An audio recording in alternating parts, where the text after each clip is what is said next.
Well, hello everybody. Welcome back to the Auto Bravado channel. Today we're going to be taking a look at this ultra pristine 2000 Ford Mustang V6. Let's get into the review. And yes, this is a 2000 Ford Mustang, and it is one of the nicest, most pristine examples you'll probably ever find. The paint is immaculate. Every single detail on the outside, all the way down to the plastics, is perfect. The same goes on in the interior.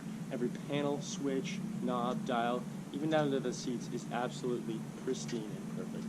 I urge you to try and find a nicer example of this car from the SN95 generation. The SN95 Mustang was Ford's fourth generation of the Ford Mustang. It was introduced for the 1994 model year, and in 1999, Ford introduced the new Edge styling, which lasted for 5 years until its cancellation in 2004.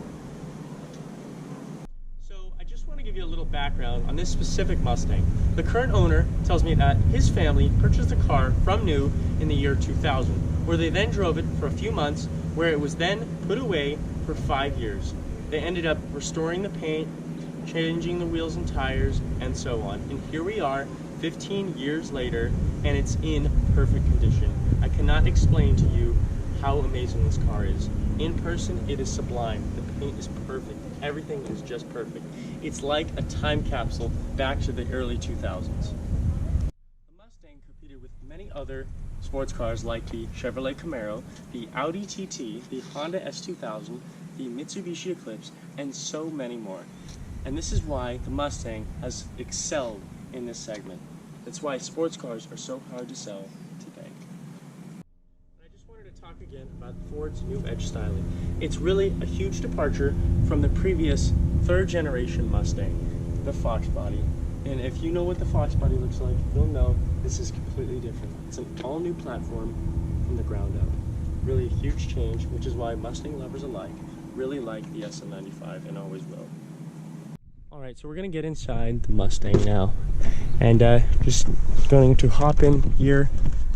It's actually a slightly higher driving position than you would realize, but other than that, just upon getting in, it's a really tight feeling interior, and you can totally tell this is a retro design that Ford's really, made sure you would notice. I mean, totally, if you notice the dash, you'll know that the 1960s Mustangs had a similar design to this, so it's really a testament to Ford going back to that, old retro styling. This is a 2000s Ford product, and I will say, even though interior materials aren't exactly of the nicest quality, everything still works just amazing. I mean, everything feels solid. Every single button in here still works. AC blows cold every single time you get in. Parking brake feels excellent. I mean, every single thing in here still feels really good. To demonstrate how pristine of a car this is, I'll just turn on the ignition here just to show you how many miles are on this car. Only 87,203 miles. Really just amazing. This car has barely been on the road. There's still a lot of life left in this car, and it's really amazing to see this car in this condition. Yes, this is the base Mustang, and even then, you still have quite a bit of amenities. Obviously, electronic windows, electronic power mirrors, front and rear defroster. I mean, everything in here is, even for a 20-year-old car, it's still, reasonably equipped. I just want to talk again about the interior design language. I really like this sloping, retro-styled door and dash that really flows very nicely.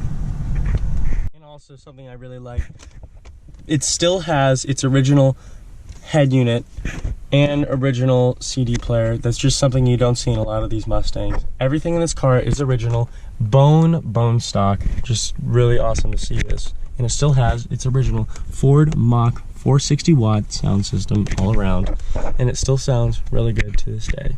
Yes, this is a two-door car, so you won't be exactly taking the kids to soccer practice or moving a lot of people around, but you still have a lot of your necessities, your amenities, stuff like that. Place to store your change, reasonably sized cup holders, charging outlet for phones or anything else like that.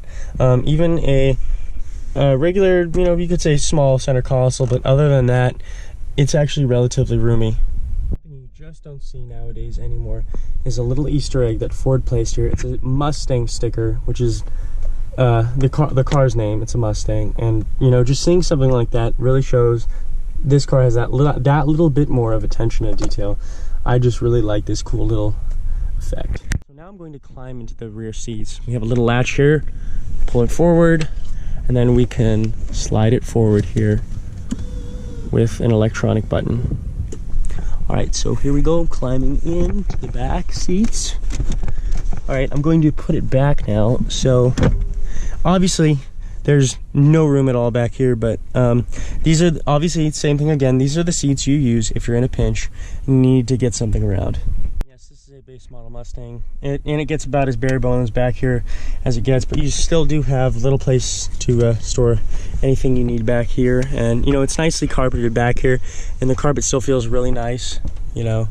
But other than that, you know, these are actually relatively comfortable seats. So only thing to complain about would be leg room and headroom, which, you know, those are the only things that really matter. But I'm actually relatively comfortable back here considering.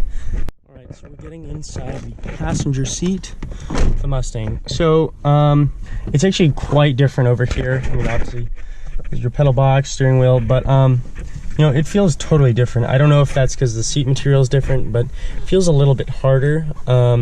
I imagine no one's probably sat in the seat for a long time, but you know, it's actually, even then, it's still relatively comfortable. And these aren't, you know, bucket seats, anything of that nature, but they're actually still very comfortable. You can recline, sit back, have your air conditioning on.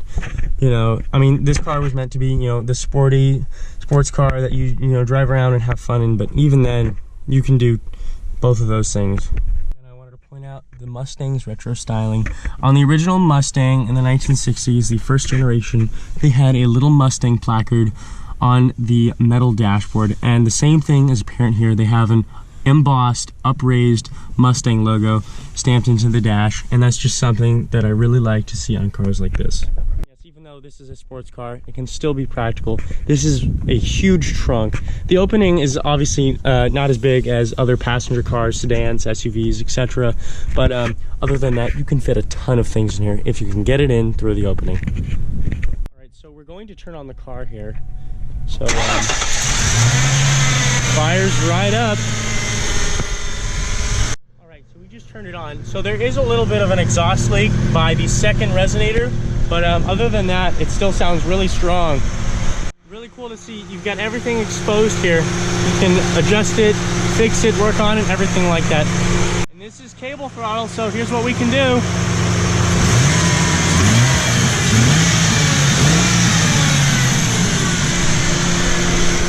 Wow. And I'm just really amazed to see something like this. You can actually still see the valve cover, a place to put your engine oil, everything like that. All exposed out in the open. Even down here, you have the exhaust manifold, not wrapped in any shroud of any kind. You know, this is a time right before when engines started getting covered up and, you know, plastic hidden away, tried to make look pretty. You know, this is an engine. It gets dirty, you use it. That's what it's made for. Well, we've taken an in-depth look at this 2000 Ford Mustang. Now it's time to take it out on the road for a drive. Alright guys, well now it's time to take it out on a drive. Man, this paint looks good.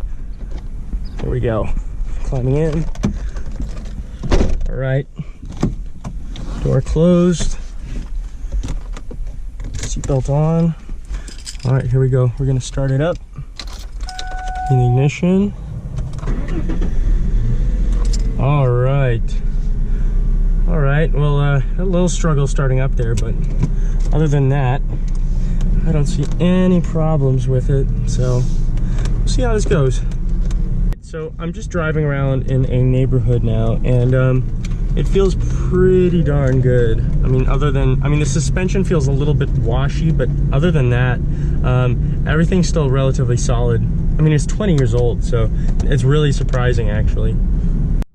All right, so we're gonna pull out in traffic here. So this is a 4-speed torque converter, single clutch automatic transmission, and so yeah, this is a 3.8 liter pushrod V6, and it's rear wheel drive as well. So it'll be really interesting to see, you know, shifting points, stuff like that. So You know, it's the base model Mustang, but honestly, they've come such a long way. Alright, so first gear is extremely long. Second gear is about the same. Third and fourth gear are they're just really, really long. I mean, I imagine fifth, supposedly there's a overdrive in this, so it's not a 5-speed, but there's an overdrive gear, which would make it 5 speeds, but we'll see how it is. Alright, so it has a first and second gear option. We're gonna drop it down into second gear, and we're gonna put it in first gear now. Here we go. It's first gear, 3,000 RPM. It holds really well, and it's cable throttle and actually holds really well. It's really responsive, which is really surprising. All right, so we're gonna do an automatic mode pull here. We're gonna slowly roll into it. It's gonna kick down. That's matted. That pulls so well. Gosh. You know, so the transmission actually has a slight bit of lag, so the revs hang up there for probably a second or so.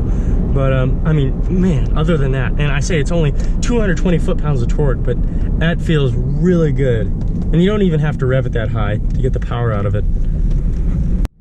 And yes, this thing only has 87,000 miles on it. I mean, the thing is, it actually feels newer than that. I mean, other than, you know, in parts of the interior, I mean, the suspension still feels really good. I mean, even though, like, the back end is a little washy here and there, but, you know, it doesn't feel like a 20-year-old car, which is really surprising, considering this is it's an early 2000s car. So, yeah, this is a 4-speed. I just want to remind you, fuel economy figures are actually slightly better than what you would perceive them as. Since they're such tall gears, this car sits good, and at third gear, at like 40-50 miles an hour, you're only turning about 1,500 RPMs. And since it's a pushrod motor, you're making all this torque down low. I mean, I'm turning 1,500 RPMs right now, and I'm still making, you know, almost half of peak torque. So I really don't have to worry about revving the motor out to get all that power out of it. If I just make it kick down one gear, I mean, you can already start to feel it pick up. It's just, I don't know how, it's really good. It's strong. So I'm gonna put the windows down here. We're gonna put it in second gear. First gear now, here we go. Oh, it tripped the tires. It's an open differential in the rear. That's actually really interesting. The torque converter was probably trying to match the revs and the same speed of the transmission, so that's actually really interesting it did that. All right, so we got it in second gear, the lockout, so I'm gonna mat it here, slowly rolling into it.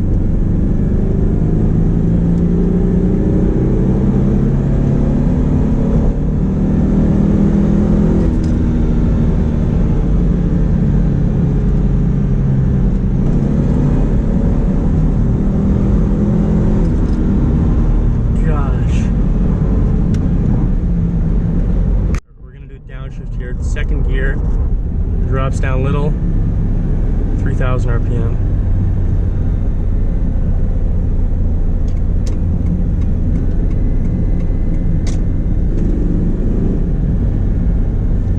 Oh, it's got a nice whine to it. All right, so we've got it in first gear. We're gonna do a little roll into it. Wow.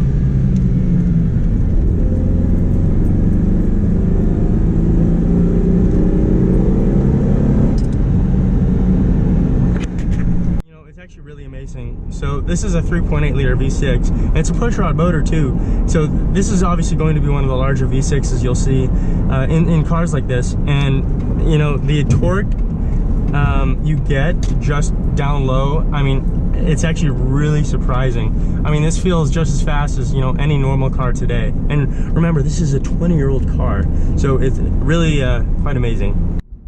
So I actually seem to notice I had it in the second gear mode, and it kind of was struggling to rev up at the top end, but you know, then again, this is a pushrod motor.